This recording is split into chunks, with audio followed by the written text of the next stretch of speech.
Toto je váš tým, připravený na další náročnou cestu s doručováním a vyzvedáváním objednávek.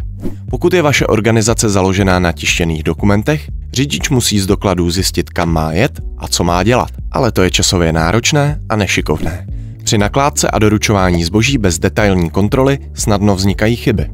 A při doručování většího počtu objednávek na stejnou adresu se zvyšuje pravděpodobnost chyb. Dispečer mezitím potřebuje naplánovat novou zastávku, ale nemá přehled o řidičích v reálném čase. Tento řidič uvízl v dopravní zácpě a bude mít zpoždění, ale dispečer není proaktivně informován. Ani zákazník, který čeká na svoje zboží.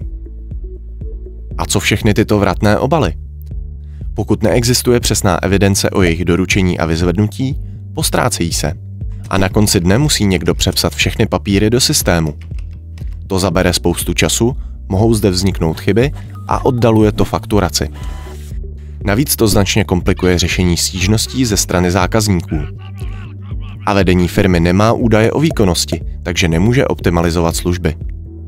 Ano, od vyzvednutí zboží až po doručení spokojenému zákazníkovi, to je náročná cesta. Vyhněte se všem těmto nástrahám díky ZS Chronos, řešení Proof of Delivery nové generace, a zajistěte perfektní dodání.